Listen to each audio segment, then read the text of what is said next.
Hi friends, அஸ்ஸலாமு அலைக்கும். நீங்கள் பார்த்துட்ருக்க இடம் என்னன்னு தெரியுமா? கடலூர் ஓட்டியில் இருக்கிற ஹார்பர். இதுக்கு நான் இது வரைக்கும் போனதே இல்லை. இப்போ தான் ஃபஸ்ட் டைம் போயிருக்கேன். கல்யாணம் ஆனதுலேருந்து எங்கள் வீட்டுக்கார் கூட்டிகிட்ருக்காரு. நம்ம போய் ஓட்டியில் மீன் வாங்கிட்டு வரலாம் வா வான்னு. இன்றைக்கி தான் அதுக்கு டைம் கிடச்சிது போல். எங்கள் பாப்பா பீஃப் வடை கேட்டு இருந்துச்சு இன்றைக்கி. சரி வாங்கலாமேன்னு போனால் இன்றைக்கி மாட்டு பொங்கல், அதெல்லாம் இன்றைக்கி கிடைக்காதுன்னு சொல்லிட்டாங்க. ஹவுசிங் போர்டு போயிட்டு சரி மீன் வாங்கலான்னு சொல்லிட்டு பட்டாம்பக்கம் போனோம். பட்டாம்பக்கத்தில் பார்த்தா மீன் சரியில்லை. சரி நெல்லிக்குப்பம் வரைக்கும் போய் மீன் வாங்கிட்டு வரலான்னு நெல்லிக்குப்பத்தில் போனால் இவ்வளோ தூரம் வந்துட்டோம், வா கடலூருக்கு போகலான்னு கெஞ்சுறாரு. சரி ரொம்ப வருஷமாக கூப்பிட்றாரே, சரி போவோன்னு சொல்லிட்டு நானும் கிளம்பி வந்துட்டேன். கிளம்பி போகிறோம் போயிட்டே இருக்கோம். இது ரொம்ப தூரமாக இருக்குது கடலூர்லேருந்து, கொஞ்சம் உள்ளேருந்து போகும்.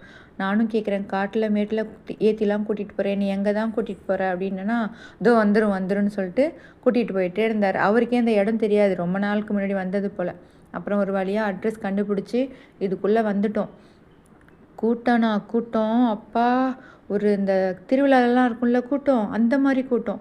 நான் நினச்சேன் இன்றைக்கி யாரும் நான்வெஜ் சாப்பிட மாட்டாங்கன்னு. அப்புறம் உள்ளே போய் பார்க்குறேன், இந்த ஃபோனை கூட வெளியில் எடுக்க முடியல, அவ்வளோ கூட்டம். இது ஒரு ஓரமாக இந்த போட்லாம் வந்து இறங்குற இடம். இங்கே தான் மீன்லாம் கொண்டாந்து இறக்குவாங்க.